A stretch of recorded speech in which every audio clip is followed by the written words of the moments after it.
আসসালামু আলাইকুম ভিউয়ার্স, আশা করি সকলেই ভালো আছেন। তবে মার্কেট নিয়ে একটু চিন্তিত, কারণ থার্ড টাইমের মতো 3 দিনের জন্য আজকেও 33 পয়েন্টের উপরে মাইনাসেই ক্লোজ হয়েছে। অর্থাৎ যে ফ্লোটা ছিল, বাড়তেছিল মোমেন্টামটা, সেইটা আজকে একটা সুযোগ ছিল উপরে যাওয়ার, গতকালকেও ছিল, বাট এই সুযোগটা থার্ড ডেতেও অল্প কিছু থাকতেছে।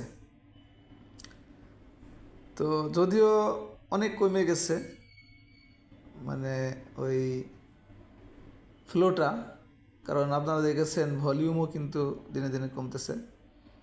তো থার্ড টাইমের দিন অনেক স্টক অনেক সময় দেখা যায় এরপরে ঘুরে, কিন্তু এটা তো মার্কেট, এজন্যই আর কি।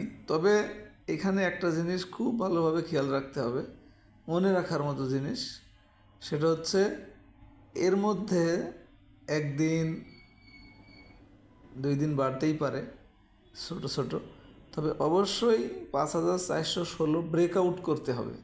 অর্থাৎ প্রথম যে লাল ক্যান্ডেলটি হইল এই দিন, এটার উপরে দেখুন যে হাই 5416 উঠছিল, এইটা ব্রেকআউট করে উপরে ক্লোজ না করা পর্যন্ত এই মোমেন্টাম যে ঠিক আছে সেটা কিন্তু বলা যাবে না।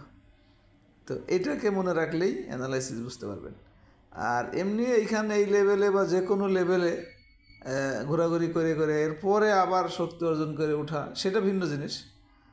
তবে এটাও বোঝা যাবে কখন যে একটু সময় নিয়ে আবার মোমেন্টামটা শুরু করা, সেটা বোঝা যাবে যদি এই মুভিং অ্যাভারেজের যে ইন্ডিকেটর এইটার নিচে না নামে, এবং এই যে আপনার ম্যাকডি এই ইন্ডিকেটরটিও সেল সিগন্যাল না দেয়। অর্থাৎ এই যে ইন্ডিকেটর দুইটা আমরা দেখি, মুভিং অ্যাভারেজ এবং ম্যাকডি, এইটা সেল সিগন্যাল না দিয়েই উপরে থাকা অবস্থায় খুব মানে বেশি সময় একটা নাও নিয়ে যদি একটু ঘোরাঘুরি করে আবার উপরটা শুরু করে সেইটা ঠিক আছে। বাট যেটা যাইতেছিল 1 ক্যান্ডেল বা সর্বোচ্চ 2 ক্যান্ডেল কারেকশন হয়ে এরপরে আবার চলে যাবে, অর্থাৎ টানা র্যালিটা ঠিক রাখবে, সেইটির কিন্তু হয়ে গেছে আজকে মাইনাসের হওয়াতেই।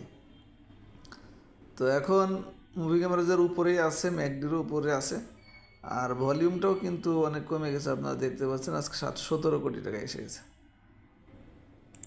আর একটা হলো হিস্টোগ্রামের বার, সেটি হালকা কালার এবং ছোট হয়ে গেছে। এখন নিচে রেড বার ক্রিয়েট না হওয়া পর্যন্ত, যেটা বললাম সেইটার জন্য, সেই কারেকশন আর কি ঠিক আছে। বাকি যতক্ষণ না পর্যন্ত আবার লম্বা এবং গাঢ় গ্রিন, গাঢ় সবুজ কালারটা না আসে, ততক্ষণ পর্যন্ত এরকমই বলা যাবে না। আর এখন সাপোর্ট, এটাও একটা দেখার বিষয়। বর্তমানে সাপোর্টটা কোথায়? এখন তো রেজিস্ট্যান্স বুঝলাম যে 416 ব্রেকআউট করতে হবে, আর সাপোর্টটা দুর্বল একটা সাপোর্ট আছে 5260-এর আশপাশ। এর নিচেরটা যদি দেখতে চান তাহলে 220-এর আশপাশ, ওই যে যেটা ব্রেকআউটের কথা 20-30-এর যেটা, এই লেভেলটা আর কি। এই লেভেলটা স্ট্রং সাপোর্ট। তার আগে 40 পয়েন্ট আগে যদি ধরেন তাহলে একটু মানে দুর্বল একটা সাপোর্ট। এই দুইটাই সাপোর্ট। এখন 298 মার্কেট, তাহলে 230-এর আশপাশ আর 60-এর আশপাশ, এই দুইটা সাপোর্ট। অর্থাৎ 60 হলে আরও 38 পয়েন্ট সুযোগ আছে সাপোর্টে ঠেকার, আর 30 হলে তো আরও একটু বেশি, 68 পয়েন্ট। তো এই দুইটাই সাপোর্ট, এখন এটাই খেয়াল রাখার ব্যাপার। আর 1 দিন 2 দিন ছোটোখাটো প্লাস হলেই যে মনে করবেন মোমেন্টাম বজায় রাখতেছে, ঠিক আছে, উপরে চলে যাচ্ছে, এরকম আবার না চিন্তা করা। তো এটাই অ্যানালাইসিসটা। তো আজকে ক্যান্ডেল এবং অবস্থান তো বুঝতেই পারতেছেন, ঝুলন্ত, ভালো না। গতকালকের ক্যান্ডেলের জাস্ট পুনরাবৃত্তি হয়েছে। আর ভলিউম তো বলছি, হিস্টোগ্রামের বারও বলছি, দুইটা ইন্ডিকেটরের কথাও এসে গেছে, সাপোর্ট রেজিস্ট্যান্সের কথাও এসে গেছে। এখন এই অবস্থার মধ্যে যারা শর্টলিস্ট পান না, ভিআইপি মেম্বারশিপ নেওয়া নাই, তারা আমাদের অফার নিতে পারেন। 2 বছরের প্যাকেজ 3600 টাকা ছিল, এখন 3000 টাকা, 600 টাকা ডিসকাউন্ট দেওয়া হচ্ছে। তারা ট্রেড আওয়ারে এই লিস্টটা পাবেন। যেমন আজকে দেখাইতেছে 3টা স্টকের নাম। বি ক্যাটাগরিজ রানিং আইটেম থেকে। আর এনগালফিং এর মধ্যে কয়টা দেখি, 7টা। মার্কেট স্লো থাকলে দেখতেই পাচ্ছেন একটু লিস্টটা কম ছোটো হয়, মার্কেট ভালো থাকলে লিস্টটা হয়তো একটু বেশি হয়। তো এই আইটেমগুলি আজকে লিস্টে দেখাইছে।